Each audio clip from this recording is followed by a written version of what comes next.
Now I invite another speaker, Professor Tang Mingjun from China. We have heard him yesterday. Please, I'll request everybody to clap for him and let us listen this young scholar from China. Thank you very much for the conference to give me one more chance to make a presentation, about my recent studies in Buddhist logic. The title of my presentation this time is The Concept of Sadhana in Chinese Buddhist Logic. And sadhana, I'd like to trace the origin of the Chinese interpretation of the sadhana from into Indian sources. I will be brief as I can. And as I have mentioned yesterday, the Chinese tradition is mainly, there are only two translated texts from Sanskrit in the Chinese literature. The one is Dignaga's Nyaya Mukha. The other is Shankaraswami's Nyaya Pravesha. And the Brahmana Samjaya was unfortunately untranslated by Xuanzang. And I will skip those details. Yes. And I have carried out an exhaustive study of these two basic texts, the Nyaya Mukha and Nyaya Pravesha. And as I found, there are only two meanings of the concept sadhana in these two basic texts. There are sadhana 1 as a three-membered argument, paksha, hetu, drishtanta.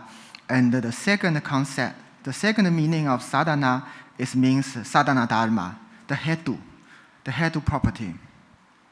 But it's very strange that in the Chinese commentaries, all the commentarial literature in China, written in Chinese, they consistently emphasize that sadhana only have the third meaning.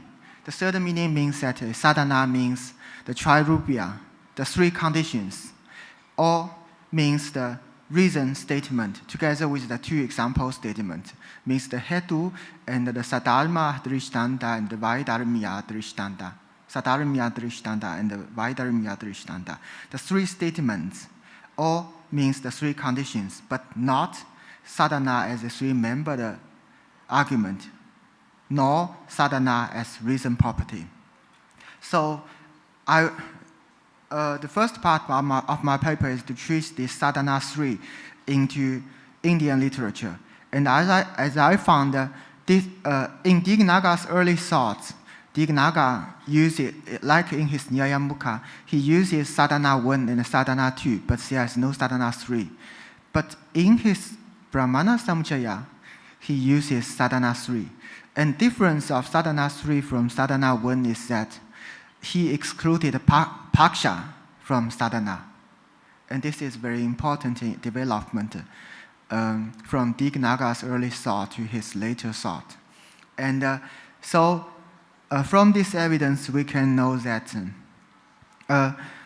as previously we assumed that the doctrinal lineage from Dignaga to the Chinese tradition is just like this. Dignaga wrote two treatises, the Nyaya Mukha and Brahmana Samjaya. The Chinese tradition inherited the Nyaya Mukha, but not the Brahmana Samjaya. And it's Dharmakirti. He commented on the Brahmana Samjaya and interpreted it. But now, from textual evidence as I have collected, we can have a new lineage. The new lineage is that the Brahmana Samjaya is also in the framework of the Chinese tradition, although this treatise was not translated by Xuanzang and his translation team. And yes, this is the first part of my, this is the first conclusion of my paper. Now I will move to the second. As claimed by Tillemans in his 1991 article, the point at stake from sadhana 1 to sadhana 3 is not a terminological one, but about how logical works in Buddhist logic. And the theoretical implication behind will be brought into light if we look the matter from a different angle and take into account the new development resulting from the new definition of sadhana in reinterpreting the fault called incompleteness, nyunnata, in an argument. As we see from Dignaga's Nyayamukha, sadhana consists of 3 statements, paksha, hetu, and drishtanta, and it's said in the Nyayamukha that thus it should be understood that lack of any of these 3 statements is called a fault of sadhana. It's called nyunnata. But in the Brahmana Samujaya, it's said that incompleteness, it should be called incompleteness when any one of the 3 conditions is unstated. So in the Dignaga's early thoughts, incompleteness means incompleteness in the statements. But in Dignaga's later thought, incompleteness means incompleteness in logical roles. What is altered here is not merely the fallacy called incompleteness, as handed down from the early phase of Indian logic, but also the conception of what factors contribute to the completeness of an argument, and in the absence of some, an argument has to be counted as being incomplete or being unsound. We are now inclined to call them the probative factor. Indeed, a plenty of elements can be regarded as being capable of contributing to the completeness of an argument. At first, there should be certain linguistic expression with certain ideas the proponent would like to communicate with the opponent. And this expression should be capable of explicate those ideas in obeying certain semantic conventions. Even the intelligence of the opponent who should be intelligent enough to pick out the meaning as same as the proponent intends through his speech, as well as a just circumstance where argument from each side can be evaluated only according to principles for thinking rationally, should also be presupposed as necessary prerequisites for an argument to be practically possible. Therefore, by the term probative factors, we do not mean all the necessary conditions for an argument to be complete, which are nearly infinite, but only the factors which were actually selected by certain theoreticians in the history as the focus on which their theorization of argument concentrated. So, the probative factor is just a metalogical concept, but not a first-order one. This is only a concept used to represent or recapture the main concern of a logician in his theory of argument.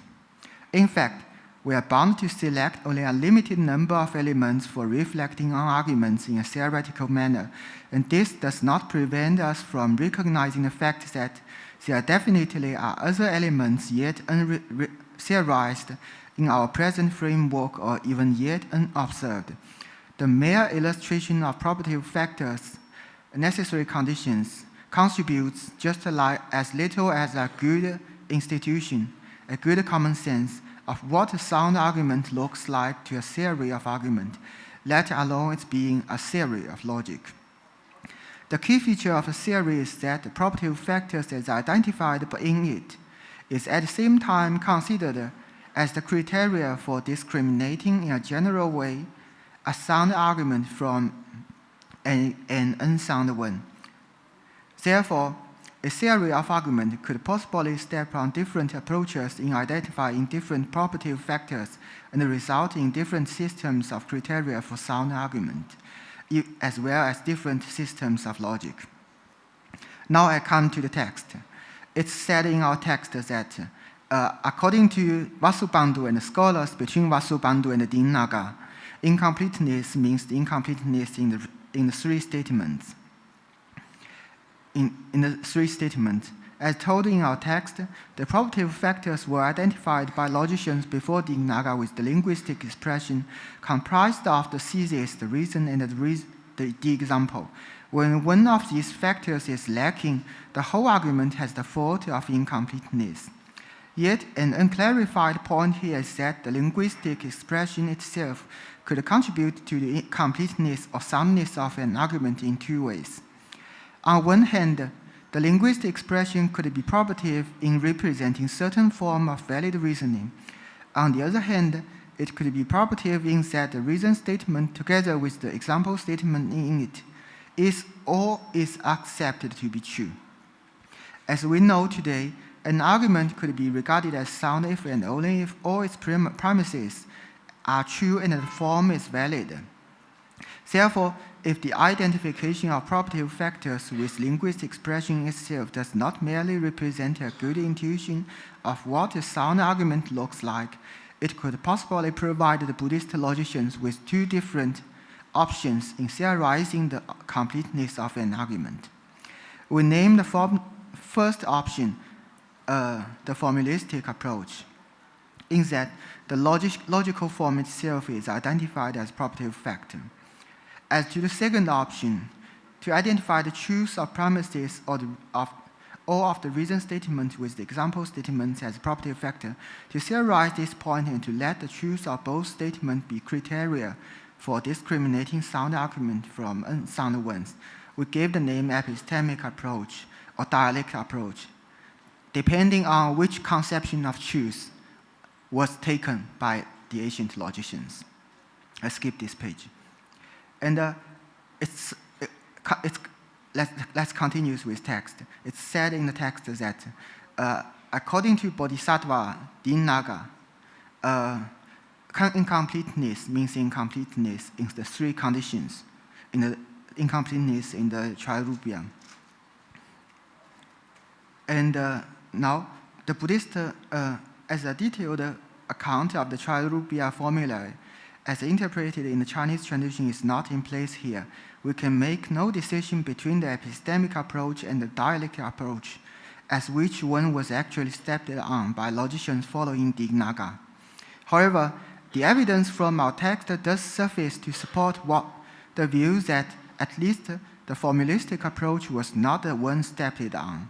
For this aim, we just need to point out that the incompleteness or unsound arguments which are to be rolled out by the three characteristics are also of the same logical form with that of sound argument in Buddhist logic. And then in my paper, I gave three examples. The first example is that the first condition, Paksha Dharmadva, is not satisfied. The second case is that the second condition, the Sapaksha Sattvam, this condition is not satisfied.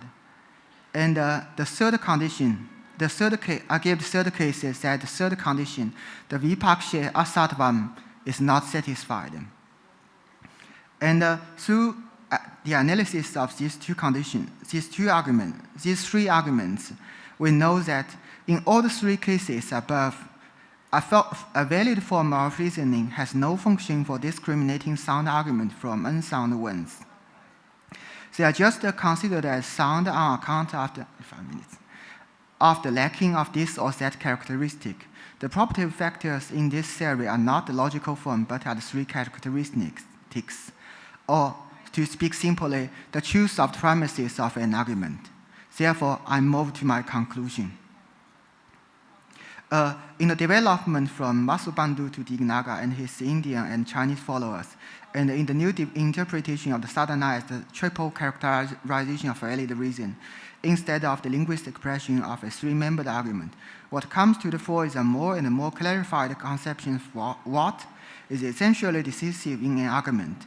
In identifying the decisive factor with the Trilobya, or the truth of premises, the truth of Hetu Vachana and Drishtanta Vachana, Dignaga and his followers lead the Buddhist theory of argument to an approach sharply different from that of formal logic of their European colleagues.